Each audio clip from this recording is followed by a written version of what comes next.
धमकियां देने का काम चल रहा है माननीय पवार साहब को। अगर ये सरकार को बचाएंगे तो देख लेंगे, ये केंद्रीय मंत्री बोल रहा है। प्रधानमंत्री मोदी जी सुन लीजिए, अमित शाह जी सुन लीजिए, आपका एक मंत्री महाराष्ट्र में शरद पवार साहब को धमकी दे रहा है। ये धमकी ऐसी है कि आपको घर नहीं जाने देगी।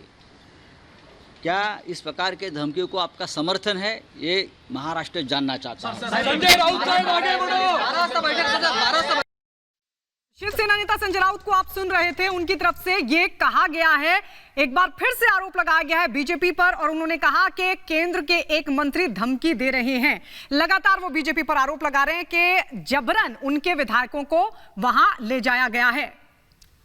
तो संजय राउत को आपने सुना कि बीजेपी लगातार धमकियां दे रही है, जो केंद्र में एक मंत्री हैं वो धमकी दे रहे हैं। क्या कुछ कहा संजय राउत ने, एक बार फिर सुनिए, उनका बड़ा बयान सामने आया है।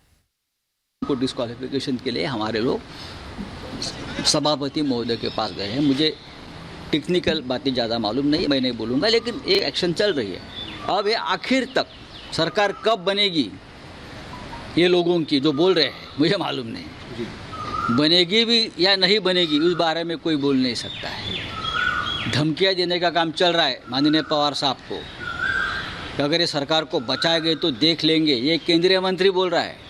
प्रधानमंत्री मोदी जी सुन लीजिए, अमित शाह जी सुन लीजिए, आपका एक मंत्री महाराष्ट्र में शरद पवार साहब को धमकी दे रहा है। ये धमकी ऐसी है कि आपको घर नहीं जाने देगी। क्या इस प्रकार के धमकियों को आपका समर्थन है, ये महाराष्ट्र जानना चाहता है। तो संजय राउत को आप सुन रहे थे, साफ तौर पर उन्होंने कहा कि कैसे केंद्र में लगातार एक मंत्री आते हैं और पवार साहब को धमकी देते हैं। ऐसी धमकी बर्दाश्त नहीं की जाएगी। संजय राउत, जहां पर इस वक्त इतना गंभीर संकट है, सरकार गिरनी तय है, लेकिन उसके बाद भी संजय राउत इस तरह के आरोप लगा रहे हैं। कुछ लोग शरद पवार को धमका रहे हैं, और ये जो सियासी बवंडर आया है उसके पीछे भी उन्होंने कहा कि आगे सरकार रहेगी नहीं रहेगी ये अभी कुछ कहना मुश्किल है, लेकिन जो धमकियां मिल रही हैं उसे बर्दाश्त नहीं किया जाएगा।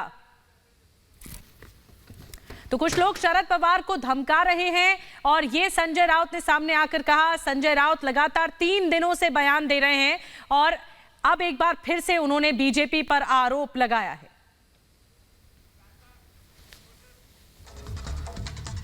और इस बीच अब आपको बता दें कि शिंदे की शिवसेना, ये सवाल इसलिए क्योंकि शिवसेना पर दावा जो है शिंदे का मजबूत होता हुआ नजर आ रहा है। शिंदे ने गवर्नर को चिट्ठी लिखी, 37 विधायकों के समर्थन वाली चिट्ठी गवर्नर को दी और डिप्टी स्पीकर को भी भेजी। आइए दिखाते हैं इसी पर यह एक रिपोर्ट।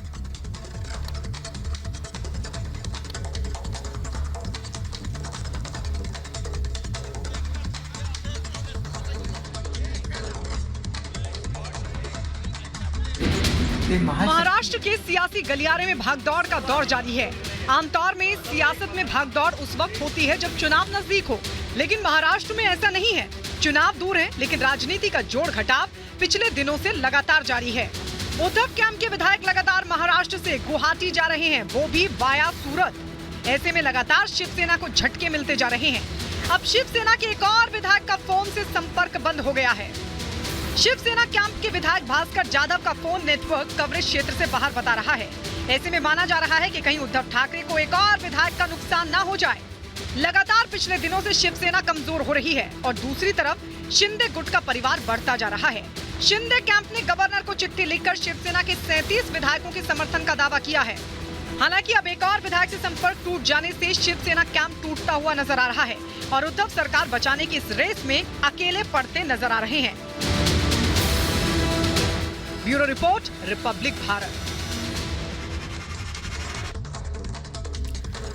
तो लगातार हम तस्वीर आप तक बता रहे हैं कि किस तरह उठापटक की राजनीति जारी है। आज भी गुवाहाटी में लगातार हलचल तेज रहने वाली है, क्योंकि और बागी विधायक जो हैं वो पहुंच रहे हैं। शिंदे कैंप को लगातार मजबूती मिलती जा रही है, ताकत बढ़ती जा रही है।